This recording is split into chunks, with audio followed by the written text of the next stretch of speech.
How's it going, everybody? I hope you're doing well. It's Sunday. I wasn't supposed to go into the job site. I was kind of hoping they would have me come in just so I could try to get as much shit I could get done as possible. Because basically, I have a hard leave by date of Tuesday. And I really don't feel like trying to do this stuff remotely. I don't like tuning medium voltage VFDs remotely at all.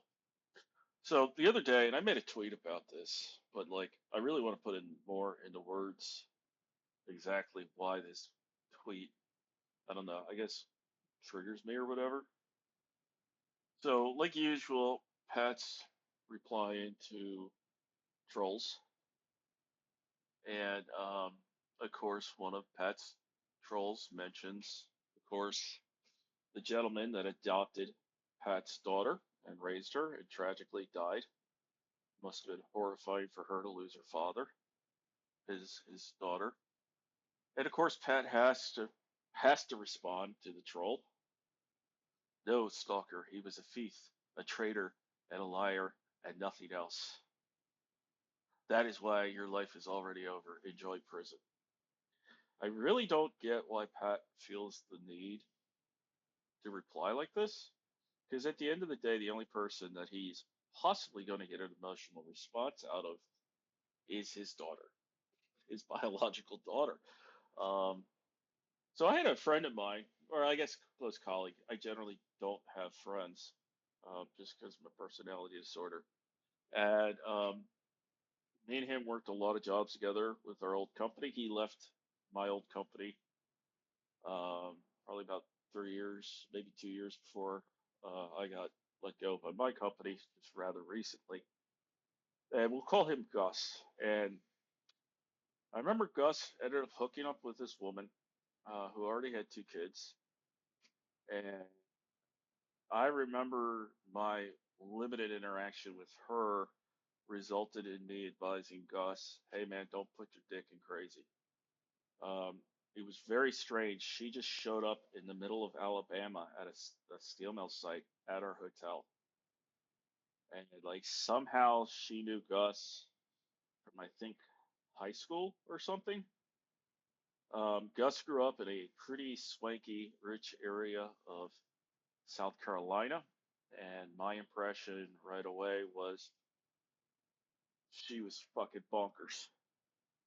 Party animal kind of thing. And again, already had two kids. Gus ended up dating her for, I want to say, 3 months. Turned out she was not exactly truthful on her birth control method, something along those lines. I'm not exactly sure. And they ended up having a child. Um, this woman was very, very difficult for Gus to deal with. I didn't like her at all. It was one of those things where it's like I didn't really make it known to her how much I disliked her, but I generally just don't get along with people to begin with. Um, Gus went through absolute pure hell over the custody issue. Um, she kind of pulled out all the nasty playbook that she could. So, for example, Gus has full custody of his daughter. However, because the mother has visitation and so on, like she gets the kid like 2 days a month.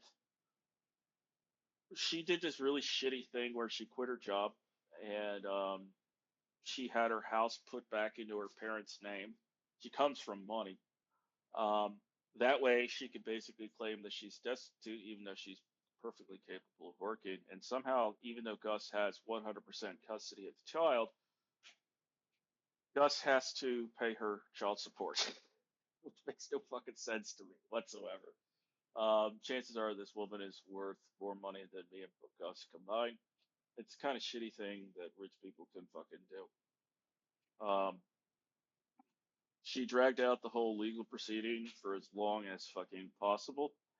Somehow she ended up getting my name entered into the record and so on because Gus and I and my son and his daughter, when she was like 4 or something, um, went camping. We all went camping together up in the Appalachian Mountains, and like she tried to imply that um, me and Gus were inappropriate with our children, kind of thing, and that me and him had like a sexual relationship or something bizarre like that. And it was just one of those things where when I found out about this, I told Gus, I was like, if I ever see her on my property, I'm gonna shoot her. Like I don't like I don't want her ever to be around. And this was after so many times where she would supposed to be having custody of their daughter. She would just show up at my house, whether I was there or not, and drop my daughter off with my wife if I wasn't there, or just drop the daughter off with me. Horribly irresponsible and so on. Her two older kids are complete fucking train wrecks because mom wants to be a partier and a friend rather than a parent to her two kids. So Gus has just been through hell, just been through hell. But one of the things that I always advised Gus was, look, you could probably get it to where the mom has no interaction with her daughter whatsoever. But I don't necessarily believe that that's the best thing for your daughter. And I was like, Gus, and the other important thing is you cannot shit talk her mom. You can't shit talk her mom to her, meaning his daughter. Like, you've got to, as best as you can, put on the best possible childhood for this kid. And no kid wants to go through their parents at each other's throats all the time. And again, it was difficult for Gus because Gus was the responsible one. And this has nothing to do with the gender roles, because I've seen it where the dads are the same exact fucking way. You know, um, it was just a really all around rough situation. So like there would be times where like Gus would get done with driving all the way down to South Carolina, dropping his daughter off, and then he would just show up at my house, just a mess. And so me and him would usually just sit in my garage while he just drank beers, and then I'd let him sleep on my couch because he would struggle with like not having his daughter around, you know what I mean, kind of thing, and he was just miserable.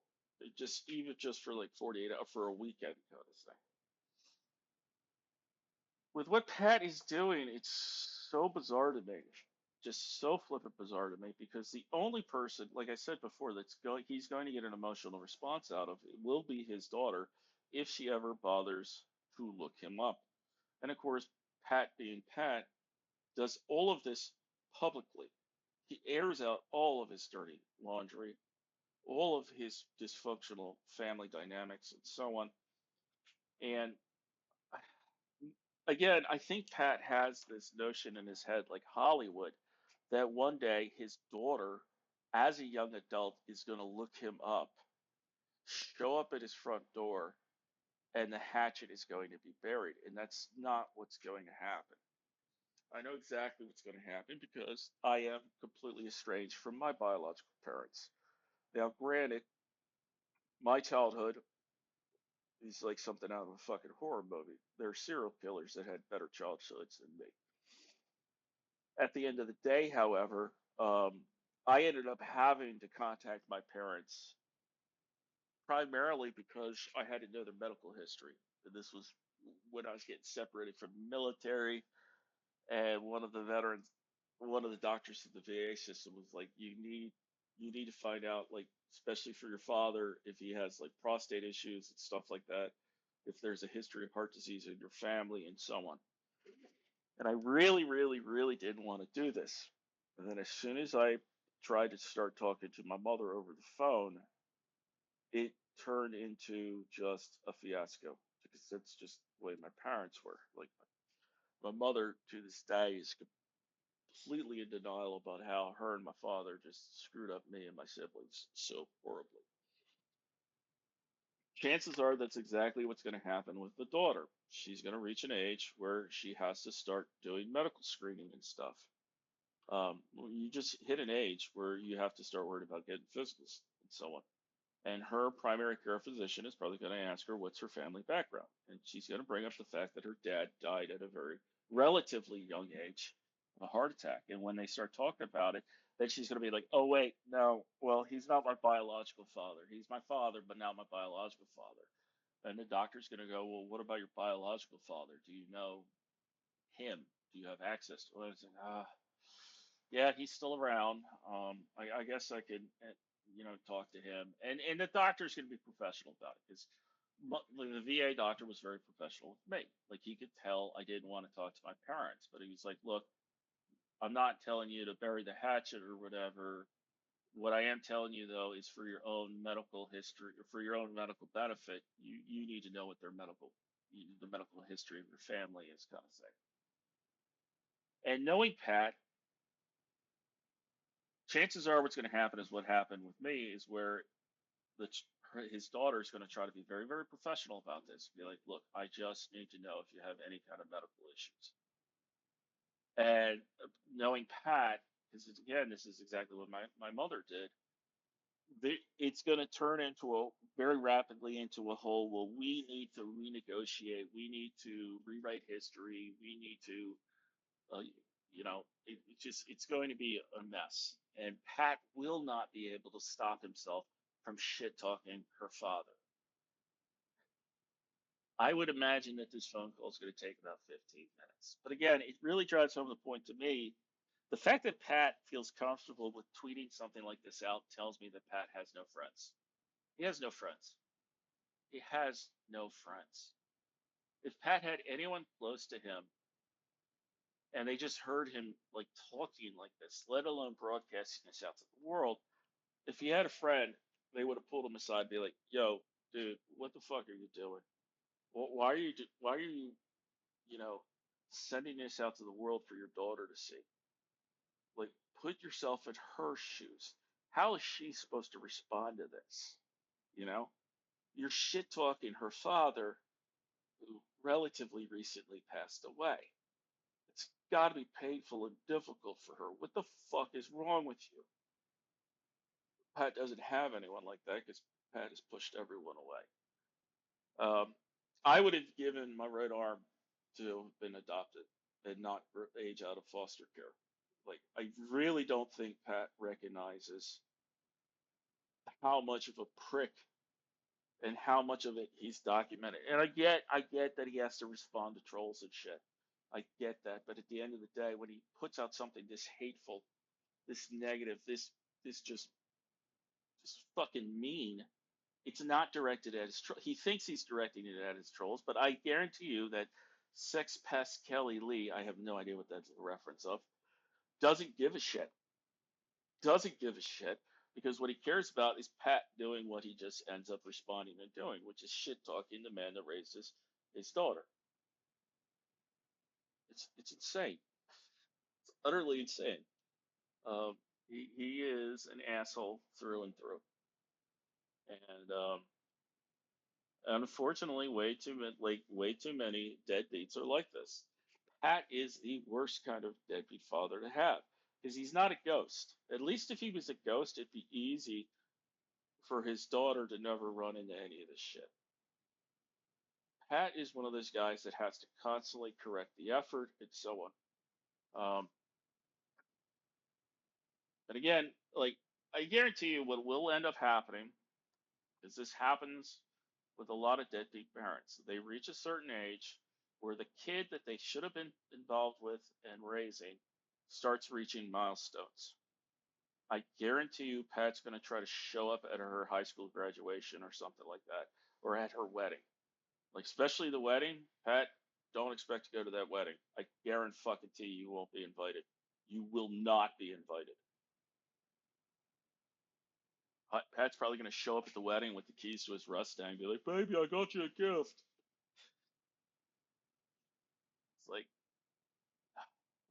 I just, again, as a father, especially even as one who has a job like myself, where I haven't seen my kid probably going on 2 months now, or my wife, because I've been traveling for work. I'm still trying to get things set up in Utah before they arrive. My wife and my son have been packing stuff up. Per them, they got everything packed up, ready to go. I just don't want them traveling across the United States by themselves. Like, I can't imagine. one, I can't imagine not being involved in my son's life in any way, shape, or form. And two, even if, God forbid, my marriage was to fall apart, and let's say my wife remarries, I can't imagine shit talking the new husband in a way that the world could see it, and more importantly, my son could see it, because that's something the kid shouldn't have to fucking deal with. It shouldn't have to fucking deal with. God, he's an asshole. Like, he's such a, he's a fucking, he does not give a shit about anyone. Doesn't give a shit about anyone. It's amazing to me. It's amazing to me. Like, I struggle to even form the most basic human emotions, and even I know this is not good for a kid. Like, what are you fucking doing, you weirdo?